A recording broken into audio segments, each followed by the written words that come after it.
नमस्ते दोस्तों, मैं हूँ योगिता और मेरे चैनल पर हम बातें करने वाले हैं हमारे पौराणिक और धार्मिक ग्रंथों के बारे में। सबसे पहले मैं आपके लिए लाई हूँ हमारे प्रसिद्ध ग्रंथ महाभारत की कथा। महाभारत हमारे देश और संस्कृति का काव्यात्मक इतिहास है। इसकी वीर गाथाओं ने तथा उससे जोड़ी गई धार्मिक, आध्यात्मिक और नैतिक उपदेश कथाओं ने हमारे राष्ट्र के मानस की रचना की है। इन्हीं कथाओं को नैतिक आधार मानते हुए हमारे राष्ट्र की कई पीढ़ियां तैयार हुई और सांस्कृतिक, वैज्ञानिक एवं आध्यात्मिक स्तर पर विकास होते हुए राष्ट्र की एक अलग प्रतिमा पूरे विश्व में बनी रही। महाभारत विश्व का सबसे महान काव्य है जिसमें जीवन की आचार संहिता है। महाभारत की रचना महर्षि वेदव्यास ने हजारों वर्ष पूर्व की थी, किंतु प्रतिभाशाली कथावाचकों की पीढ़ियों ने व्यास के मूल ग्रंथ के साथ और विविध प्रकार की सामग्री जोड़ दी। बीते युगों का जो भी साहित्य इस योग्य लगा कि उसको सुरक्षित किया जाए, वह महाभारत में डाल दिया गया। जो महाभारत कभी 20,000 श्लोक का था, वह 1,00,000 श्लोकों का हो गया। महाभारत के अभ्यासकों द्वारा यह भी बताया जाता है कि इसका नाम कभी जय काव्य था, उसके बाद भारत काव्य और बाद में यह महाभारत हो गया। महाभारत के कालखंड के बारे में इतिहासकारों में मतभेद है। भारतीय परंपरा और पौराणिक साहित्य अनुसार यह 5,000 वर्ष पूर्व हुआ था। इतिहासकार D.S. त्रिवेदी के विभिन्न ऐतिहासिक एवं ज्योतिष संबंधी आधारों पर महाभारत के युद्ध का समय 3137 ईसा पूर्व निश्चित किया है। PC सेन गुप्ता के अनुसार महाभारत युद्ध का समय 2449 ईसा पूर्व है। JS करंदीकर के अनुसार युद्ध का समय 1931 ईसा पूर्व है। डॉक्टर मनीष पंडित ने महाभारत में वर्णित 150 खगोलीय घटनाओं के संदर्भ में कहा है कि महाभारत का युद्ध 22 नवंबर 367 ईसा पूर्व को हुआ था। उस वक्त भगवान श्री कृष्ण 55-56 वर्ष के थे। इसके कुछ माह बाद ही महाभारत की रचना हुई ऐसा माना जाता है। महाभारत का लेखन परमपिता ब्रह्मा के अनुरोध पर महर्षि व्यास और पार्वती पुत्र गणेश जी ने किया था। इस कार्य में गणेश जी शर्त रखते हैं कि यदि मेरी कलम एक क्षण के लिए भी न रुके तो मैं लिखने का काम कर सकता हूँ। इस शर्त के अनुसार गणेश जी और महर्षि व्यास को यह ग्रंथ लिखने के लिए 3 साल का समय लगा था। महर्षि व्यास के माता पिता का नाम सत्यवती और ऋषि पराशर था।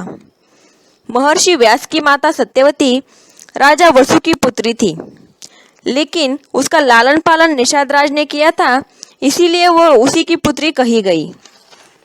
वह अपने पिता के साथ यमुना नदी के तट पर नाव चलाती थी। एक दिन ऋषि पराशर उसे वहां देखते हैं और उसे विवाह करने की इच्छा व्यक्त करते हैं और सत्यवती और पराशर ऋषि को एक पुत्र की प्राप्ति होती है। वही बालक आगे चलकर महर्षि व्यास के नाम से जाना जाता है।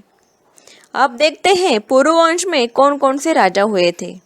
पुरुवंश के प्रवर्तक राजा दुष्यंत थे। उनका विवाह कण्व ऋषि की कन्या शकुंतला से हुआ था। वैसे तो कण्व ऋषि ब्रह्मचारी थे, लेकिन शकुंतला के पालनकर्ता होने के कारण वही उसके पिता कहलाते हैं। शकुंतला के असली माता पिता ऋषि विश्वामित्र और स्वर्गीय अप्सरा मेनका थे।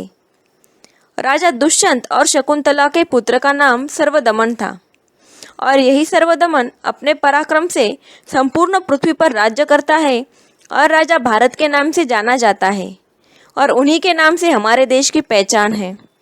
अब देखते हैं राजा शांतनु। राजा शांतनु के पिता का नाम राजा प्रतीप था। राजा शांतनु भी अपने पूर्वज राजा भारत की तरह पराक्रमी होता है और संपूर्ण पृथ्वी पर राज्य कर सम्राट कहलाता है, लेकिन पूर्व जन्म के शाप के कारण देवी गंगा और शांतनु का विवाह होता है और विवाह में देवी गंगा उनसे वचन लेती है कि मैं कुछ भी करूं, आप कभी मुझे किसी बात के लिए रोकेंगे नहीं और मुझसे कभी कोई प्रश्न नहीं करेंगे। जिस दिन आप मुझे किसी बात के लिए रोकेंगे, उसी वक्त मैं आपको छोड़कर चली जाऊंगी।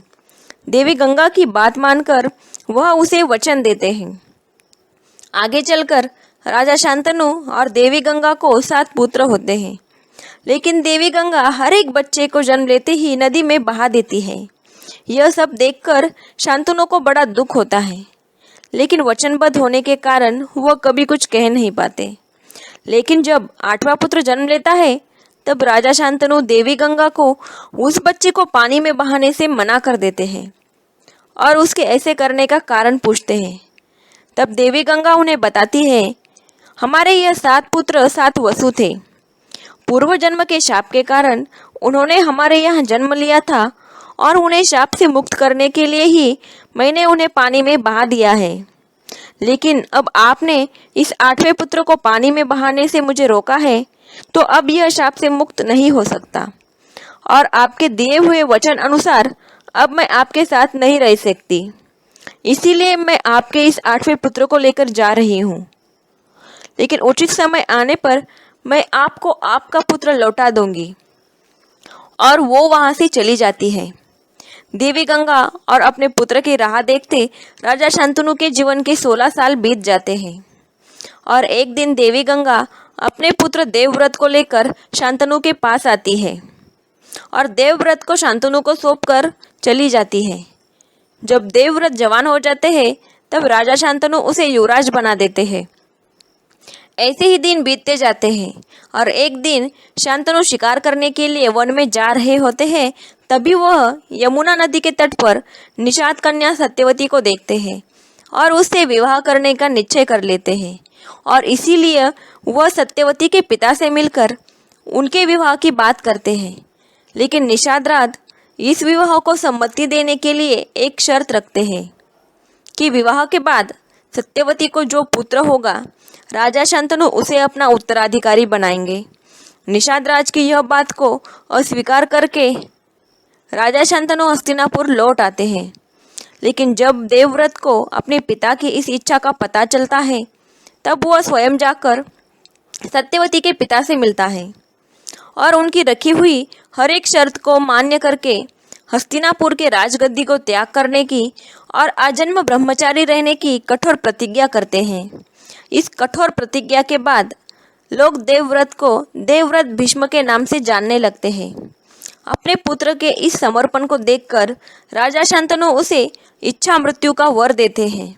वह कहते हैं कि जब तक तुम जीना चाहोगे, तब तक मृत्यु तुम्हारा बाल भी बांका नहीं कर पाएगी। तुमसे अनुमति पाकर ही वह तुम पर अपना प्रभाव डालेगी। आगे चलकर राजा शांतनु और रानी सत्यवती को चित्रागंध और विचित्रवीर्य नाम के 2 पुत्र होते हैं और राजा शांतनु की मृत्यु हो जाती है। शर्त के अनुसार चित्रागंध को उत्तराधी बनाकर राजगद्दी पर बिठाया जाता है, लेकिन 16 साल की उम्र में ही उसकी मृत्यु हो जाती है और विचित्रवीर्य को राजा बनाया जाता है। उसका विवाह काशी नरेश की कन्या अंबिका और अंबालिका से होता है, लेकिन कुछ ही दिनों में उसे क्षय हो जाता है और इसी बीमारी में उसकी भी मृत्यु हो जाती है। सत्यवती के दोनों पुत्र बिना अपना वंश बढ़ाए ही परलोकवासी हो जाते हैं और रानी सत्यवती देवव्रत भीष्म हस्तिनापुर के खाली सिंहासन को देखकर चिंतित हो जाते हैं और वह महर्षि व्यास को बुलाकर पुरुवंश को आगे बढ़ाने की विनती करते हैं। अपनी माता सत्यवती की आज्ञा का पालन करके महर्षि व्यास से रानी अंबिका को धृतराष्ट्र, रानी अंबालिका को पांडु और अंबिका के दासी से विदुर का जन्म होता है।